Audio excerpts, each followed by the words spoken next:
Hi, my name is John Mcluckie and I'm a very lucky, very blessed level 3 Qhht practitioner. And as you see, I'm here in the beautiful Burleigh where I live, and it's absolutely divine. So if you ever want a session, feel free to get hold of me and you can come and explore the wonderful, beautiful Burleigh Beach. And I get a lot of people asking me about walk-in souls, and I've actually had quite a few sessions where they've actually been walk-ins. Now, a walk-in soul, if you don't know, is a soul that is contracted to come in at a certain specific time to the physical body. Now, that time could be at any stage through that life. So there's a transition period. And a great example of that is sometimes a soul might not want to go through the birthing experience,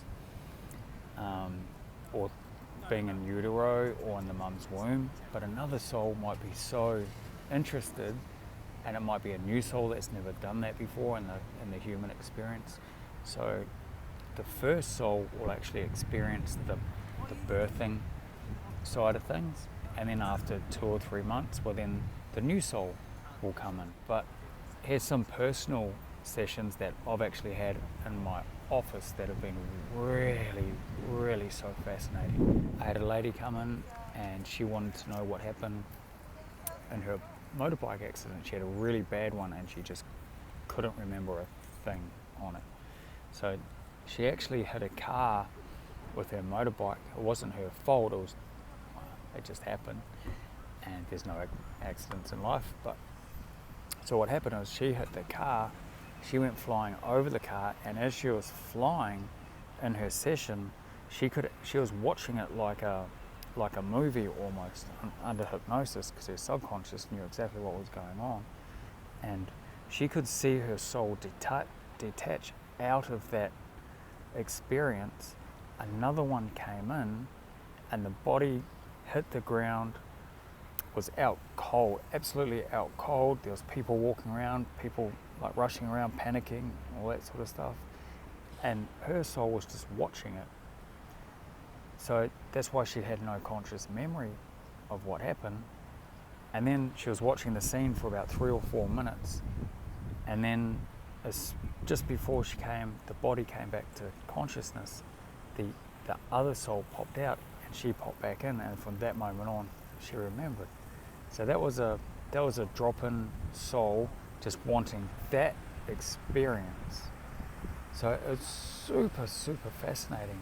I had this other lady and she came in and she actually consciously remembered when her soul basically walked into the body. She took up a whole new identity. This is what happened with this lady. She needed surgery, but it was only minor surgery.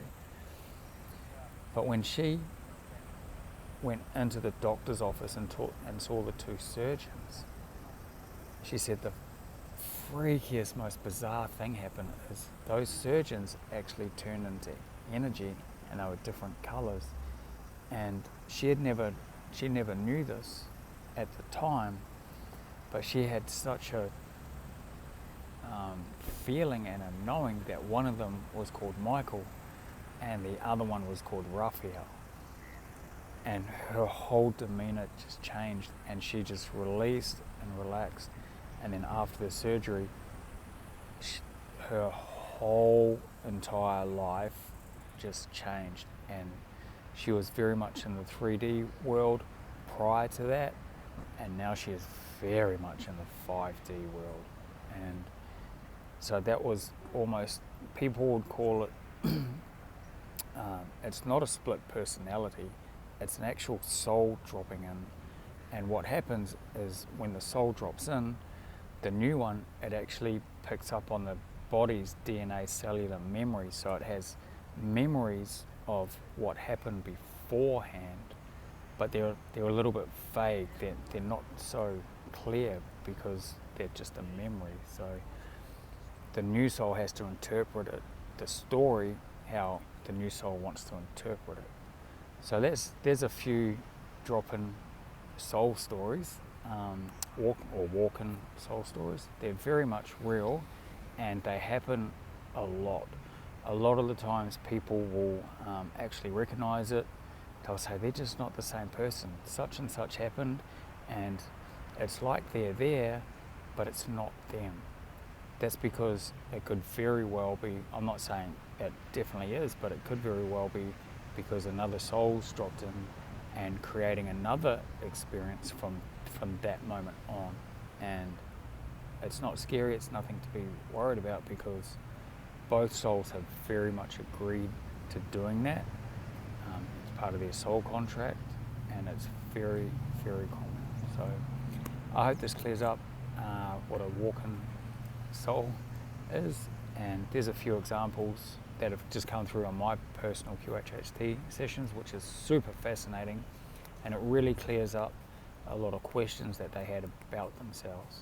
So if you're interested in having a QHHT session, find someone, a facilitator who really understands the QHHT process, who's there for you, who you really resonate with, and feel free to drop me a line or get in contact. Even if you don't want to have a session with me, I'm more than happy to help out as much as I can, so you can have your best experience that you can have.